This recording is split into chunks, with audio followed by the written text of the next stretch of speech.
시편 1편 말씀 우리 1절부터 6절 전체의 말씀을 같이 한번 읽어보겠습니다. 1절입니다. 복 있는 사람은 악인들의 꾀를 따르지 아니하며 죄인들의 길에 서지 아니하며 오만한 자들의 자리에 앉지 아니하고 오직 여호와의 율법을 즐거워하여 그의 율법을 주야로 묵상하는도다. 그는 시냇가에 심은 나무가 철을 따라 열매를 맺으며 그 잎사귀가 마르지 아니함 같으니 그가 하는 모든 일이 다 형통하리로다. 악인들은 그렇지 아니하며 오직 바람에 나는 겨와 같도다. 그러므로 악인들은 심판을 견디지 못하며 죄인들이 의인들의 모임에 들지 못하리로다. 무릇 의인들의 길은 여호와께서 인정하시나 악인들의 길은 망하리로다. 아멘.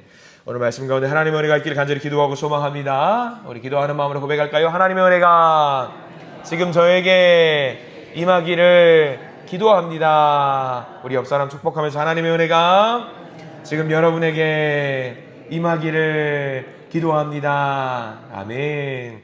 하나님 복된 은혜가 넘치길 간절히 소망합니다. 우리가 늘 예배 전에 말씀 전에 복에 대한 이야기를 많이 하고 있죠. 그래서 서로에게 축복하는 시간을 갖고 있습니다만 우리가 오늘부터 읽을 시편 1편 말씀에는 1절부터 복 있는 사람에 대한 이야기를 좀 하고 있습니다. 시편 말씀을 이제 150편까지 부지런히 좀 달려가 보려고 합니다. 우리 인생을 논하는 가장 깊이가 있는 말씀이 무엇이냐라고 물어본다라면 가감없이 주저없이 시편이라고 이야기를 할 것 같습니다. 시편은 말 그대로 시입니다. 시예요. 논리적인 글이 아니고요. 감정적인 글입니다. 우리가 욥기를 보면서 원인과 결과에 대한 이야기를 좀 했던 것 같습니다. 근데 시편은 원인과 결과는 없습니다. 그거 필요가 없습니다. 그냥 마음이 들어가 있는 글이에요. 우리의 마음에 어떤 희노애락이 다 들어있는 것이 시편이고요. 왜냐하면이 필요가 없는 내용이 시편입니다. 그래서 예수님께서도 신약성경에서 공생의 기간에 참으로 많이 인용했던 말씀이 신명기와 시편 두 개를 제일 많이 인용하셨던 말씀입니다. 예수님께서 십자가 도상에서 외치셨던 말씀 중에 가장 마지막으로 했던 말씀 중에 십자가 도상 가상 7원 중에 하나였던 어찌하여 나를 버리셨나이까, 이 말씀이 여러분들 어디서 나온 말씀인지 혹시 알고 계십니까? 그냥 무단 없이 한 말씀이 아니셔요. 시편 22편 1절에 나와 있는 말씀이 예수님께서 마지막으로 외치셨던 그 말씀 중에 하나입니다. 왜 그 말씀을 하셨을까? 여러분들 신앙생활 오래 하신 분들 늘 예배 시간에도 가끔 말씀을 드립니다만 감탄사처럼 믿는 사람들이 막 던지는 말이 있어요. 길 가다 넘어지면은 아이고 주여, 내가 뭐 하면 실수하면 아이고 주여, 아이고 아버지 했던 말씀 있잖아요. 왜 그 말씀이 나오는지 아세요? 신앙의 고백을 이 추임새처럼 자동적으로 몸에서 나오는 거예요. 예수님도 마찬가지였어요. 시편을 늘 입에서 달고 사셨기 때문에 가장 힘들었던 그 시기에 무단 없이 나왔던 이야기가 뭐냐면 주여 어찌하여 나를 버리셨나이까 하는 말씀이 나오는 거예요. 시편 22편 1절에 보면은 어찌하여 나를 버리셨나이까 이야기가 나와요. 다윗의 고백이거든요. 늘 입에 달고 사셨기 때문에 시편을 묵상하면서 하나님의 말씀을 묵상했기 때문에 그 입에서 자동적으로 나왔던 말씀이 그 말씀입니다. 자동적으로 몸에 체화가 된 겁니다. 나중에 시편 22편을 우리가 묵상할 때 또 그 이야기를 한번 보려고 합니다. 그래서 우리가 시편을 묵상할 때, 읽을 때 어떤 마음으로 읽어야 되나, 예수님께서 시편 말씀을 묵상하셨던 것처럼 우리도 시편을 좀 묵상할 필요가 있습니다. 그리고 또 하나 묵상해야 될 이야기가 무엇이냐면 시편은 절반 정도가, 시편 150편 절반 정도가 누가 쓴 글일 것 같아요, 여러분들? 다들 아시겠지만 다윗이 썼던 글이 많이 있어요. 물론 여러 가지 사람들의 시들이 묵상해서 이게 하나의 콜라보처럼 묶어진 책이 시편이지만 시편을 읽으면서도 우리는 제일 먼저 떠올라야 되는 사람이 있다고 한다면 다윗입니다.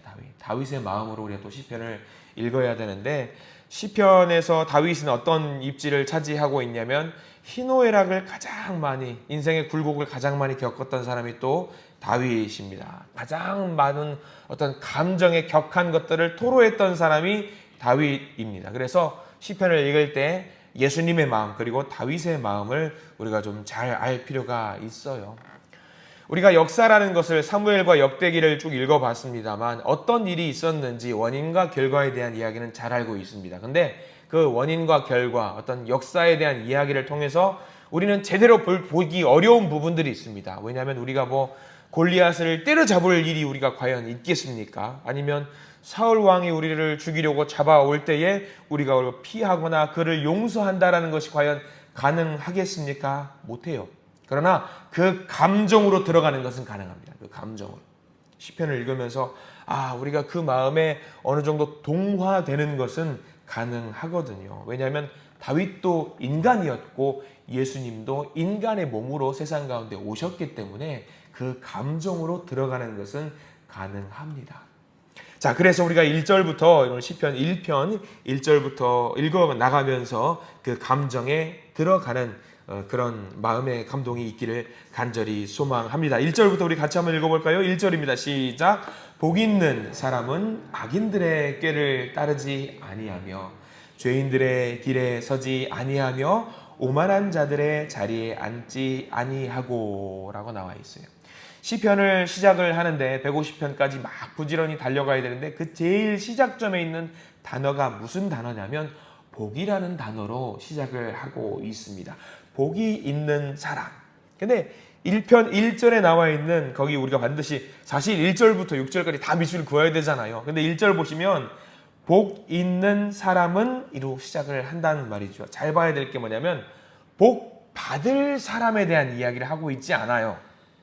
복 받을 사람, 복을 받을 예정이거나 복 받을 계획이 있거나 내가 앞으로 미래에 복을 누릴 것이다 라는 이야기를 하고 있는 것이 아니라는 것을 우리가 잘 기억을 했으면 좋겠습니다. 어떤 사람입니까? 이미 복을 갖고 있는 사람에 대한 이야기를 하고 있는 거예요.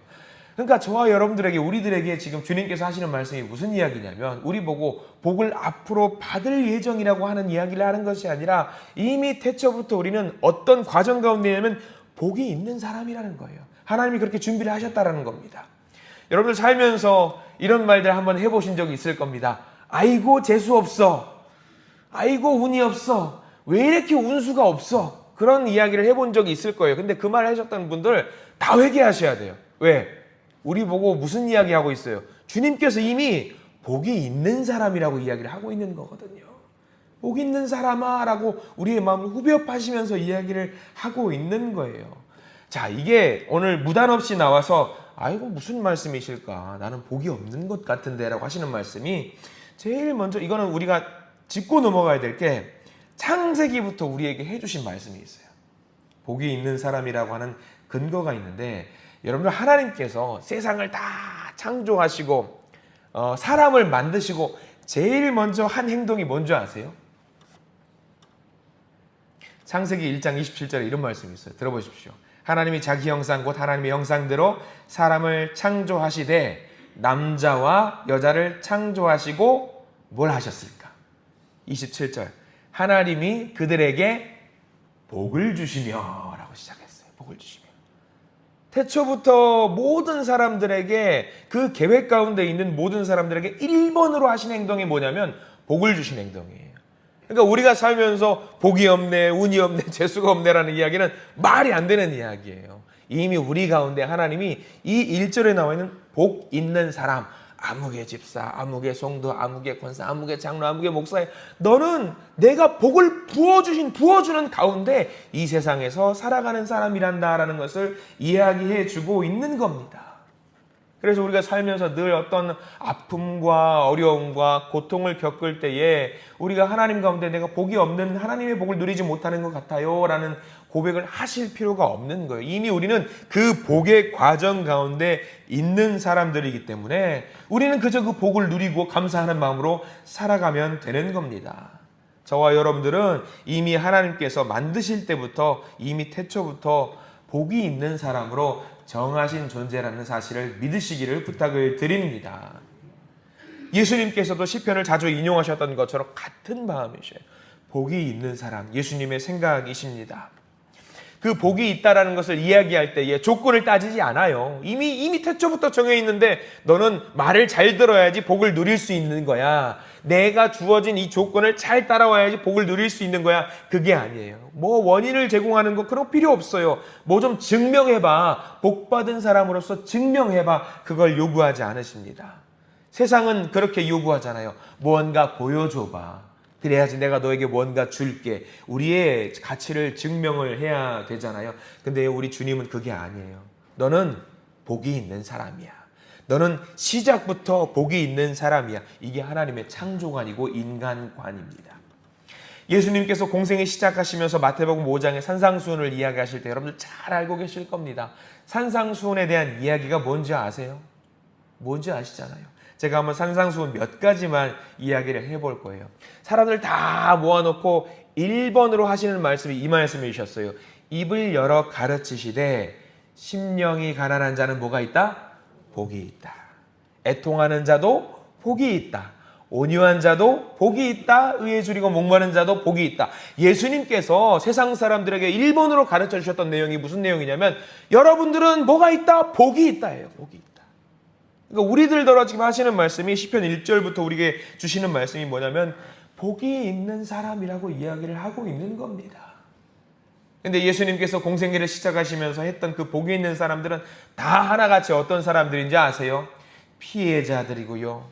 억눌린 사람들이고요. 고통 가운데 있는 사람이고요. 아픔 가운데 있는 사람들, 눈물 나는 사람들, 인생의 피해자와 같은 사람들을 보고 뭐라고 말씀하시냐면 복이 있다라고 이야기를 하고 계세요. 이상해요. 희한해요. 근데 가만히 그 말을 듣고 있다 보니까 그게 나예요. 살면서 넘어졌던 사람들이고 아파했던 사람들이고 울었던 사람들이고 고통 가운데 있는 사람들이에요. 그게 나예요.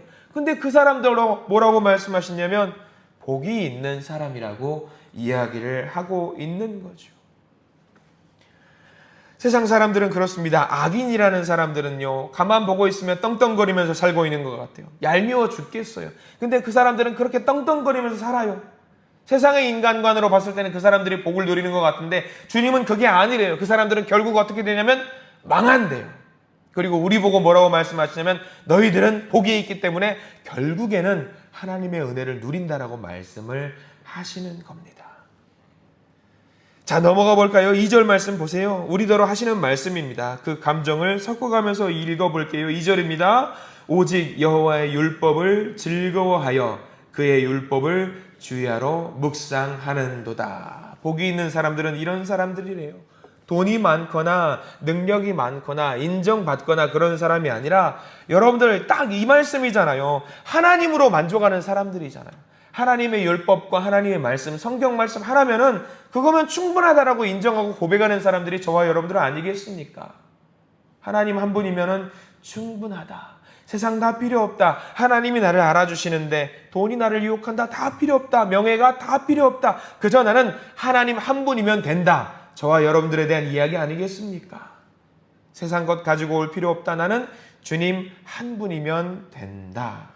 이게 우리들의 고백이잖아요. 그런 사람들에게 뭐라고 말씀하고 있냐면 복이 있다라고 이야기를 하고 있는 겁니다. 그 응어리진 감정의 결론이 6절입니다. 얼마나 큰 위로의 말씀인지 몰라요? 우리 6절 전체를 다 밑줄 그어주시고 별표를 쳐두시고 하면서 읽어 나갔으면 좋겠습니다. 6절 말씀 같이 읽겠습니다. 시작. 무릇 의인들의 길은 여호와께서 인정하시나 악인들의 길은 망하리로다. 악인들이 잘 나가는 것 같아요. 세상을 살다 보면은요. 세상의 모든 부를 가지고 명예와 권세를 가지고 자기들의 배를 부울리고 떵떵거리며 사는 것 같아요. 근데 그 사람들은 결국 다 어떻게 된다라고 이야기하고 있죠? 그들은 모두 망하리로다. 망하리로다. 근데 하나님을 따라 하나님 한 분이면 된다라고 고백하는 사람들은 결국에는 어떻게 된다? 승리하더라. 인정해 주시더라. 이 시편 1편의 말씀은요. 세상 가운데 힘들지만 어렵지만 눈물 가운데 살고 있지만 하나님을 의지하는 사람들을 향한 크신 위로의 말씀입니다. 저와 여러분들에게 주시는 하나님의 말씀입니다. 의롭게 사는 사람들을 향한 위로의 말씀입니다. 지금 비록 어렵지만 아프지만 고통 가운데 있지만 하나님을 향해 사는 사람들은 결국 복이 있는 사람이라고 정의하시고 확신하시고 최후에는 하나님께서 인정해 주신다라는 말씀을 해주고 있습니다. 여러분들 기억하십시오. 우리들은요, 복이 있는 사람이에요. 복이 있는 사람이에요. 복 있는 사람, 복 받은 사람처럼 살아도 됩니다. 복을 누리고 사는 사람처럼 살아도 됩니다. 세상에서 인정하는 사람은 아닐지라도 하나님이 인정하시는 그 복을 마음껏 누리기에 합당한 사람이라는 사실을 명심하시기를 부탁을 드립니다. 그러면 어떻게 살아야 되겠어요? 복 많이 받았어요. 그러면 실실 막 웃으면서 살아도 돼요. 세상 사람들이 야, 저 사람 미친 사람 같다라고 하면서 괜찮아요. 웃어도 돼요. 세상 가운데 행복이 없다라고 할지라도 왜? 우리 마음속에서 이미 정해져 있는 그 끝에는 무엇이 있기 때문에? 복이 있기 때문에. 그럼 웃어도 돼요. 여러분, 저는 늘 살면서 웃어요. 임 목사님은 뭐가 저렇게 즐거운 일이 많아서 웃어? 없어요. 없어. 그래도 웃어요. 왜? 이 길 끝에는 내가 누구를 만날 것이라는 확신이 있기 때문에, 하나님 만날 것이라는 확신이 있기 때문에 임 목사님 좋은 일 없다라고 생각해도 다 필요 없어요. 그저 행복해요. 여러분들도 그렇게 사시길 부탁을 드립니다. 오늘 하루 살아가실 때에, 나가면서 이제 삶의 장소로 돌아가실 때에 돌아가는 차 안에서도 웃으세요.